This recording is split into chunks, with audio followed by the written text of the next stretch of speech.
It is time for the report card of the Eagles and the 49ers. It's Grayson's Grades, and they are brought to you by Cross County Connection, the region's transportation management association. They are dedicated to improving the quality of life in South Jersey through transportation solutions. Learn more about Cross County Connection at www.driveless.com, www.driveless.com. I'm Mike Gill, Hunter Brody. What's going on, everybody? Scott Grayson has the report card. Grayson's Grades are posted right now at 973ESPN.com. You can get all the grades after every Eagles game. Carson Wentz had been stuck in the D category for the first three report cards at the quarter poll of the season. How did he make out? Let's find out now with Scott Grayson, 973ESPN.com, Fox 29, and he joins us now on the Boardwalk Honda Hotline. All right, Scott, so a couple of rough patches there for Carson Wentz. He goes on the road last night against a very good 49ers team, and finally, did he get himself out of the D category? Yeah, he did get himself out of the D range. And, I sat there, I was thinking about what am I going to give him? Because, look, to be fair, he's been inconsistent, and that's been the thing that's plagued him throughout the season so far. And it's unfortunately resulted in some costly turnovers at times. Now, on the bright side, he only had one turnover last night, and, I guess that's improvement, but I'm still not seeing things that you want to see. Look, when the game's on the line, he is making plays. He did give them the lead early on with that nice run. What I really liked seeing was that he was more mobile. He let his legs get him into some open windows to throw the ball. And when he didn't, a hand up got up from a defensive lineman, and it resulted in a batted ball that was picked off. So I like the game plan a little bit. It got him on the move more. I think it makes him more comfortable. Quite frankly, I think he throws better when he rolls out of the pocket. He's more accurate, it seems like. And I think that's a good thing that they can try to build his confidence with to get started. But he's still not accurate enough. He's still missing guys. He's still missing some throws that should be made. And that's where I ultimately settled on giving him a C. Look, he's not lighting up the stat sheet, but he did make the plays and lead them on the drives they needed when they really needed them the most. The throw to Fulgham, I mean, I don't know how you trust the guy that you've hardly even worked with. They've only repped that play once, he said, in practice, and they connected on it. So I like the way that he trusted a guy to make a play when he needed to. The 4th and 4 conversion, a well-thrown ball. He's just got to get more consistent, and that grade will certainly come up. I want to go to the defensive line. You gave him an A. And really, it comes down to this for Philly. Their defensive line is the strongest unit they have on the team. If they're going to be good, their linebackers are horrible. Their secondary's average. They need that defensive line to play the way they did last night, and you gave them an A. Yeah, you can't be more accurate than what you said. They not only need to be, or not only the best unit that this team has around the entire roster, I think they're also the deepest. And you see that playing to their advantage later in games. And this is why it's important that they not fall behind like they had in some of those other games, because when they can rotate fresh legs in and get that pressure on the quarterback the way that they were able to later in the game especially, and throughout the game they were getting there, they were in his face.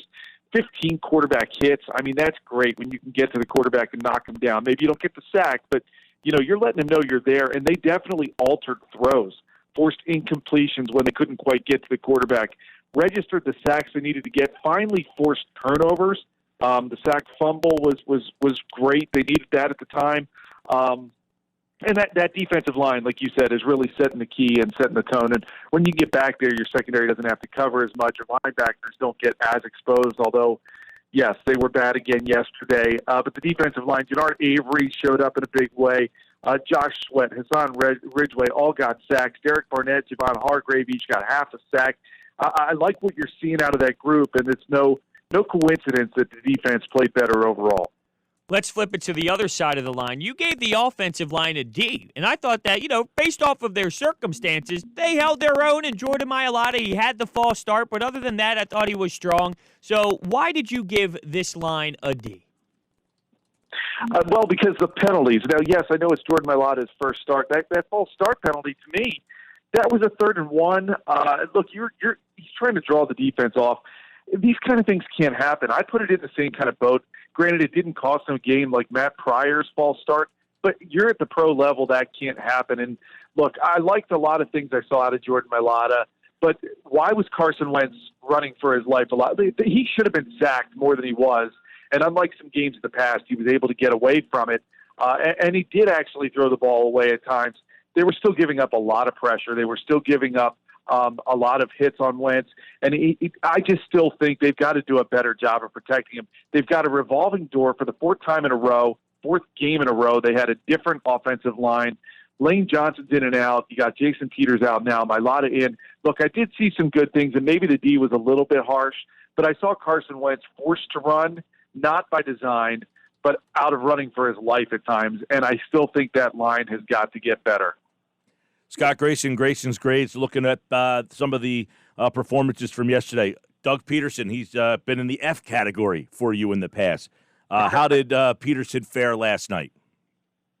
Boy, I'll tell you what, he's like Jekyll and Hyde himself. Last week I ripped him because he was very conservative. And what did he do here? He came out of the gate, and the 2-point conversion they got early in the game really set the tone. The 49ers were chasing that point the rest of the way, essentially. And ultimately, it forced them to go for 2 to make it a 3-point game late. And that pass went off Kittle's hands and fell incomplete. And the Eagles had a 5-point lead instead of a 3-point lead. Who knows how that game would have played out otherwise? But I gave Peterson a lot of credit in my mind for going back to being who he is. Don't change who you are. Still be aggressive, but pick the right times to do it. And the 4th and 4 that they had to go for, I felt they had to go for it there. He had a good play call, and they converted, and it continued to put pressure on that 49ers defense. I just felt like we saw more of the Doug Peterson we've been used to seeing yesterday than we had the week before or earlier in the season. I really think he got conservative because he was afraid to trust his team. And last night, he knew he was an underdog, and you have to do things like that and be aggressive to force your will on the opponent. He did that, and I like the aggressiveness, and that's more of what I want to see from Peterson, particularly with his team. And I like the way he handled Carson Wentz more, like I said earlier, getting out of the pocket, rolling him out. We've been saying that for weeks now. You've got to get him away from the pressure, and good things will happen. And I saw that out of what he did with that game play. And I still want to see him. Look, you got to give Miles Sanders some more runs. He seems to disappear in the second half, and it's not Miles Sanders' fault. For whatever reason, Doug goes away from the running game in those times, and I think that's the time when you really need to start leaning on it more. So that's one area I could see Doug improving. What'd you think about what he said today about that? I mean, it was a strange answer. Why wasn't he out on the field? And he says, well, we have situational football. We have first, second, third. We have 4-minute offense. We have 2-minute football, backup football. All right, that's great, but why isn't he a part of those packages in the biggest part of the game? You read into anything there? I don't think he's being honest. I'll say that. I don't know why Corey Clement, who many believe right now is your third-string running back, was on the field in that crunch time. Now, you could argue that Sanders has at times had some ball security issues in the past. But, Clement has too. If he's your starting running back, he's the guy who needs to be out there. Now, I don't think that Doug was being honest. I know he was asked about Miles Sanders' health. And Sanders, he said he's fine. He's good to go. But I think in that moment, I think there was something going on, and for whatever reason, Sanders wasn't on the field. I don't think Doug was being honest about that. I don't think in crunch time there, you're making the defense have to account for Corey Clement. It worked. They got it done. But, that was a fishy answer, and it's something to bear watching as we go into this week's game against the Steelers. Yeah, definitely. I was thinking it had to have been a glute or, hey, the conversation with him over the last couple of weeks has been fatigue and conditioning. So I just wonder if that's what's in play. And also there was a spurt of 17 offensive plays where Sanders did not get the ball. It's just crazy to think that your best player, he's your best offensive player, isn't getting the ball in 17 straight plays. But I want to touch on Jim Schwartz because the end of the game leaves a sour taste in everybody's mouth. I'm not a Jim Schwartz hater. In 4 games, the Eagles defense is number 1 in sacks, 9 in yards allowed, 5 in yards per play allowed, and 5 on third down. So he gets a lot of criticism for the sticks and prevent defense, but he produces as well as a D coordinator. So what were your thoughts yesterday on Schwartzy? Well, I think he's got a good game plan going. I think they're taking advantage now that they're getting the pressure from that defensive line. I think there's some truth in the fact that probably that defensive line is getting a little healthier, and that certainly helps. I thought they played with, and I wrote this in the grades, more energy and urgency, and I criticized them last week for looking flat. I didn't see that last night, and I thought the defense really helped to set the tone at times. 13 sacks in the last 2 games combined. And the stats you rattled off, Hunter, showed me, and what they say to me is just how many issues they've had with short fields from all the turnovers the offense has had through those first 3 weeks.